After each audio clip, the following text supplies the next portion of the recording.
Hello, everybody. My name's Chris Kovalik. I'll be telling you a bit more about myself in a second. I'm here to talk about digital currencies and taxes, and a little bit about Cointaxes.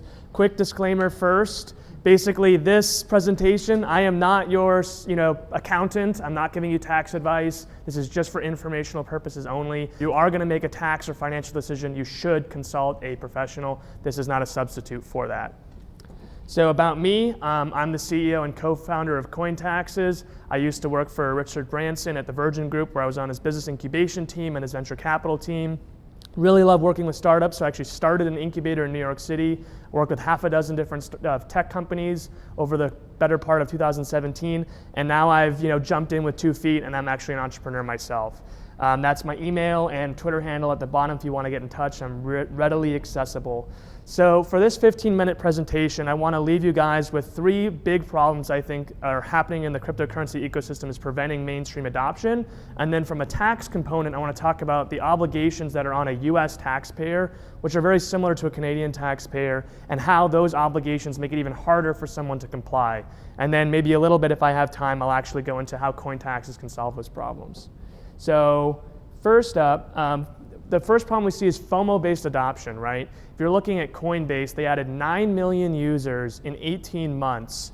And they're introducing to a new financial system. A lot of these people don't know how blockchain works, and this might even be their first investment ever, so they don't have an idea of what the consequences could be of investing, including taxation. So what could go wrong with that? Quite a bit. This says, I lost my entire investment last night, being very stupid. You want to make sure that if you're designing anything for this ecosystem and you're trying to bring on new users, that you're considering their literacy levels of blockchain and financials. So that's something you have to keep in mind. Another problem that's going on right now is there's a lot of misinformation and there's no trusted source of information. In fact, because a lot of these people are fresh when it comes to investing, there's bad advice, illegal advice, and scams that are abound, to the point where Facebook took a stance that they're going to blanket ban anything that has to do with crypto, ICOs, Bitcoin, Coinbase, anything, which is a huge pain for someone who's a legitimate operator like myself or iComply. We can even get caught up in that. But it's such an issue that they've issued a blanket ban, and even when a trusted player like Coinbase is trying to help the consumers by issuing a 1099-K, consumers' first reaction is this must be some kind of scam. When you combine those things of fresh people to a new system and really bad information, you're going to end up with non-compliance. So in 2013, less than 900 people filed crypto taxes in the United States. And the IRS responded by issuing a notice in 2014. I think CRA issued a notice at the end of 2013. And you would think that people would care about this, but no, consumers thought it was fake news. And less than 900 taxpayers in 2014 and in 2015. So very few people actually cared that the central authority in their country said, you actually have to do this, guys. And everyone's like, no, we're good. IRS isn't too happy about that. So after another year of record gains, the IRS is cracking down. We've got cops who are look for tax evaders, and they actually had a court order against Coinbase to have them turn over the records for some of their higher volume users. And so if the IRS wants to be the bad cop and intimidating people through fear, we want to be the good cop who's sitting there with open hands saying, listen, let's teach you what you need to know. We'll educate you about the things that are most important, and then we're going to make it automated for you so it's as easy and simple as possible, no matter what your financial literacy or blockchain literacy is. So I'm not going to get to that yet. First, I want to talk about the big issues as it relates to taxes and how this creates a huge burden on the taxpayer. First question that we get, and this is actually going to be sorted into the top 5 questions we get on Twitter, Reddit, in person, etc. Number 1 question is, why don't I wait until cryptocurrencies definitely have to be taxed? Well, as I just showed you, the official standing since 4 years ago has been you were supposed to be paying your taxes on this stuff. And so there's kind of 3 ways that we look at it going forward. Option 1, you pay your taxes now and in the future, any back taxes you owe, and there's no problems. Option 2, you pay later, and this is in the US, you can have back tax penalties up to 20% of the underpayment or 40% of the underpayment. And one thing that people like to talk about for some reason is, the statute of limitations federally is 3 years. Well, the reality is, if the government has proof that you owe taxes without conducting an audit, they can find proof that you didn't pay, they can go after you any amount of time ago. And so if you start paying in 2020 or 2021, the first thing the IRS is going to be like, okay, let's see your crypto stuff from last year, because we can do that. That's in the statute of limitations. And then we get your addresses, we understand which exchanges you're using, and the blockchain has a preserved record of everything you've ever done on it, and so they're going to be able to go all the way back. So that's not really an attractive option, I think, for a lot of people.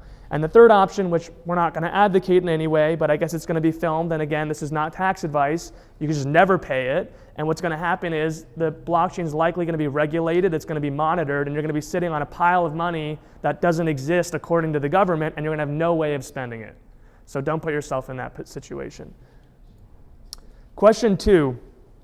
I only get taxed when I convert into fiat, right? Well, talking about the burden we're putting on a taxpayer, this would make a lot of sense. You take US dollars or Canadian dollars, you put in $100, you do a bunch of crypto trades, and you take $200 out, boom. $200, $100 capital gain, $100, easy, right? No.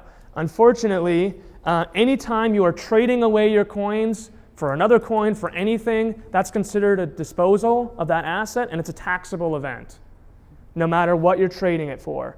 And there's a bunch of stuff which I'm not going to get into because it's specific to the US, but there was a term that people thought about, which is a Section 1031 transaction, which is like kind. If something's similar enough, you could pass the tax basis onto something else. It's not applicable. It was never applicable, and in the recent tax laws that was passed by President Trump, they made it extra clear it's only for real estate. When the only analogies that there are for like gold coins, silver coins, it was like very, very specific level of detail where they're looking at the percentage of precious metal as a percentage of the total mass. So there's no way that a cryptocurrency would apply for this. Don't even need to worry about it. But the pro tip that you need to consider, and any taxpayer, is keep a record of the fiat currency value of any time you're giving away your coin or trading it away from anything, because that's super important. So by the minute, by the second, whatever it is, you need to find out what was the value of that coin in Canadian dollars or US dollars when you gave it away. And that's a huge burden on the taxpayer. Next question is, what happens when I trade my digital currency for products or services directly? In Canada, it's considered a bartering. It doesn't matter, like really from a taxable perspective, you still have to figure out what the Canadian dollar value was. But in the US, it's actually worse because you have capital gains and capital losses, and if you have gains, you have to pay taxes on it. If you have losses, it kind of chips away at your gain, and you have to pay less taxes on it, right? But the problem in the US is capital losses only apply to investments. And so if you're using your Bitcoin and you're buying it for the purpose of trading it for soda or a car or a house, that's not considered an investment. An investment is when you buy something, you want to make a profit on it by holding it for an extended period of time, and then you sell it later. And so if you've actually used cryptocurrency as a currency in the United States and you had a loss on it, you actually won't be able to deduct that loss from your capital gains, and you have to pay higher taxes than you would normally have to. And you don't have to take my word for it. Forbes has commented on it time, and of course the IRS has made it clear as well to the extent that they can. And the pro tip again here is be mindful of your cost basis when you're transacting, especially as a US consumer. This is less relevant for you guys here in Canada, but that could change. I'm also not too familiar with the Canadian rules, so don't quote me on that. But this is now, you have to keep track of the Canadian dollar or the US dollar value anytime you're getting rid of it. And when you're transacting, you have to keep in mind, well, how much did I pay for these coins that I'm now giving away? Second to last question, why does X exchange estimate my taxes to be so high? This is a critical problem with the cryptocurrency exchanges, which is that digital currency is a fungible asset that can trade hands across exchanges. So it's not like the stock market where you can only buy and sell Apple shares on that market. You can take them somewhere else and then they don't know what happens to it. So if I'm Coinbase, I can see the buys and sells, the deposits and withdrawals that are in my network for my customer, but I have no idea if money's coming in or money's coming out, what's happening to it.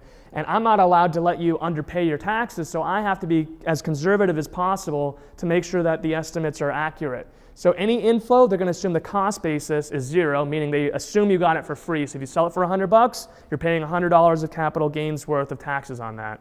And on anything that's going out, they're assuming that that's taxable. You're not sending it to your wallet, you're not gifting it, you're not donating it, or anything else that could be a non-taxable event. They're assuming that you sold it. And that's how they have to do it. And so if you're going to use a Coinbase or any exchange, you now have to not only keep track of all of the US dollar values, the cost basis when you're selling it, and you also have to identify and itemize any transfer in and out of your accounts to figure out what is the actual cost basis when you're receiving it or sending it. Last question. That's crazy. How am I supposed to handle that? This is where I'm supposed to be talking about Cointaxes, but wait, there's more. If you are a US citizen and you're holding over $10,000 in overseas accounts, so that's Binance, Bitfinex, or any of them, if you're holding $10,000 worth of crypto, you now have to report those holdings to FinCEN, which is a criminal enforcement network, because they want to monitor your foreign bank accounts. So if you have over $10,000, you have to report to you have to file an FBAR, and if you have over $50,000, you have to report a FATCA, and you don't get to do only one or the other, you have to do both. So you have to keep track, and this is at any point in the year. So if it's in April, if it peaked in November, right after Thanksgiving, and it dripped back down after 10,000 after the year, you would still have to file these forms. So now you have to keep track of also what your holdings were throughout the year across all of your foreign exchanges as well. So now let's talk about Cointaxes. Basically, as a user, we have a web application. You give us your exchanges, which is your Coinbases or anything else, your wallets, whatever they are. You can upload it via API or CSV, or we can scan your blockchain addresses, your public addresses. You're not giving us any sensitive information. And we can put together one master ledger of all your accounts. We can automatically track the transfers between them, and we can also help you identify the other ones to minimize potential overpayment. And then the last thing is we'll automatically flag any FinCEN requirements. So everything I just talked about, we'll just do that for you automatically. But basically, it's exactly what I said. There's a step-by-step tutorial. Unfortunately, I can't show it to you guys, but you'll be able to select from a drop-down menu any of your exchanges, click upload, it will take care of it. You can go on to the next section, which is your wallets. And then what happens with your wallets is then you can look at, you can upload any of your wallets from your different addresses, multiple BTC or ETH or Bitcoin Cash addresses per wallet. And then you'll get to review all your transactions really quickly. You can log into your account, confirm that the balances are all correct, and then you're pretty much done. So if I was racing, I was going to get it done in less than 2 minutes. We say 10 minutes on the website, but that's the product, and thank you very much for your time, guys.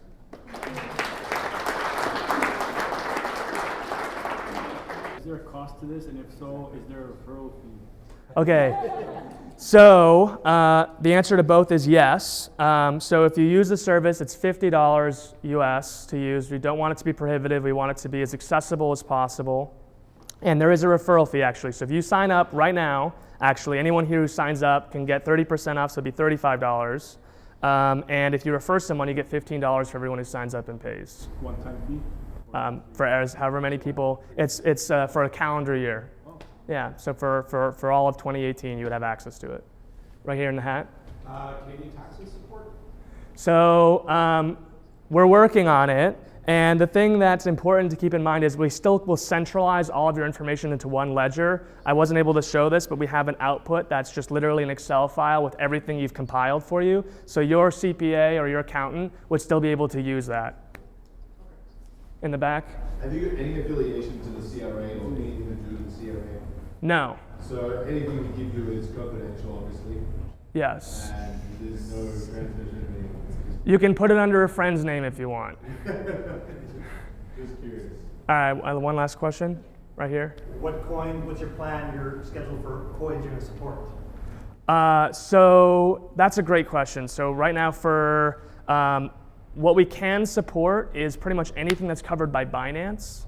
So if you have any coins that's on Binance, we can automatically track what the US dollar value is by the minute, or the Canadian dollar is by the minute.